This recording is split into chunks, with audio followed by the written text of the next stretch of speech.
Many coders struggle to distinguish whether or not a left heart catheterization or a right heart catheterization was performed when coding cardiac catheterization procedures.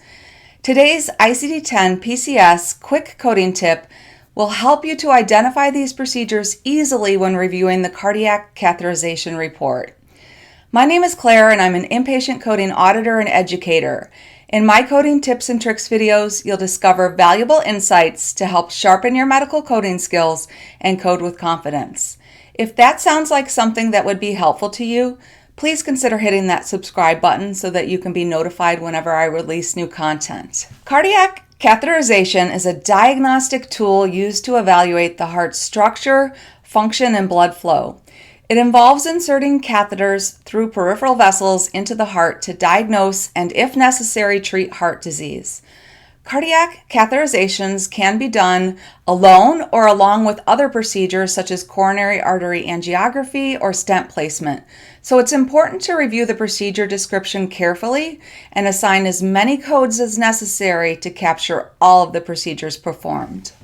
Diagnostic cardiac catheterization procedures are coded in the measurement and monitoring section of PCS using root operation measurement along with the function value of sampling and pressure because this procedure involves taking pressure measurements.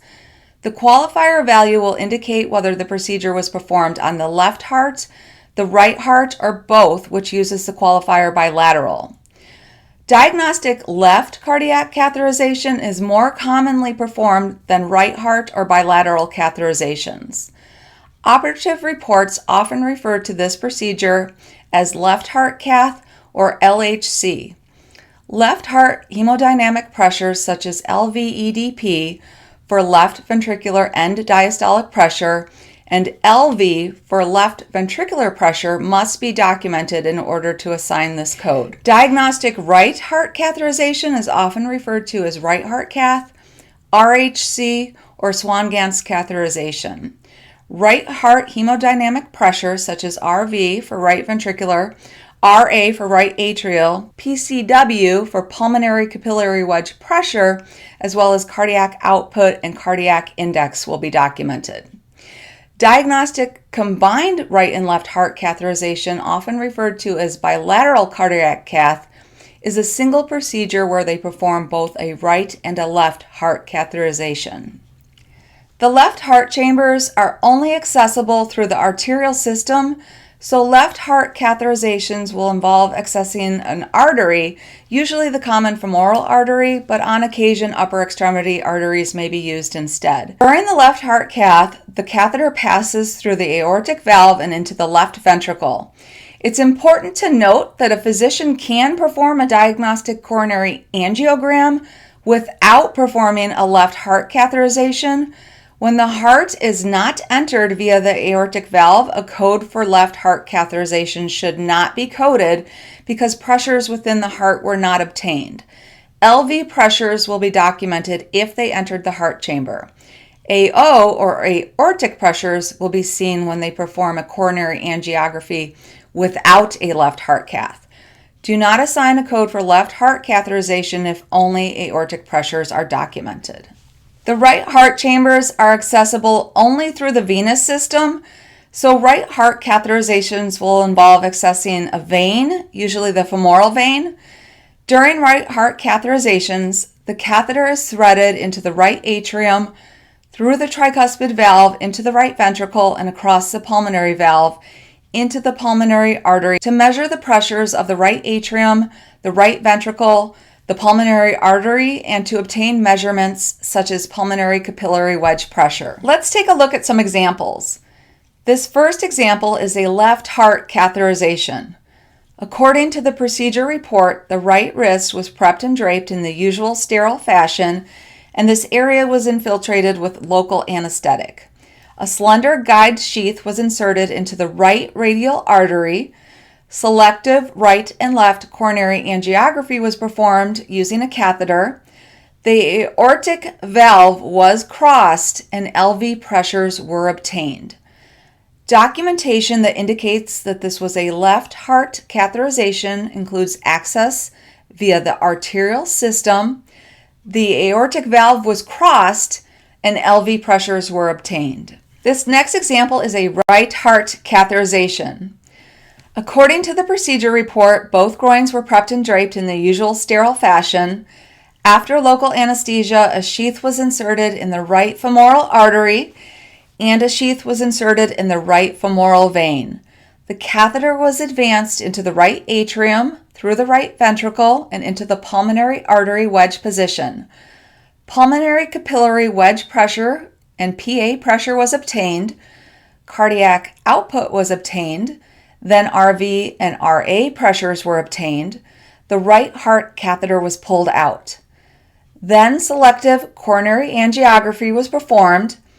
Then attempt was made to cross the aortic valve with a pigtail catheter, but it was unsuccessful. After the procedure, catheters were pulled out, the sheath was pulled out, and hemostasis was obtained. Documentation that indicates that this was a right heart catheterization includes access via the venous system. The right heart was entered. RA and RV pressures were obtained. Something that is important to take note of with this example is that even though the report title indicates that this was both a left and a right heart catheterization, a left heart catheterization was not performed due to inability to cross the aortic valve.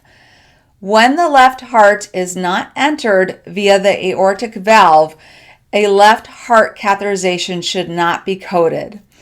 If they had been able to enter the left heart chambers, LV pressures would have been documented, and code assignment must be based on the description of the procedure that was done and not based on the title of the op report.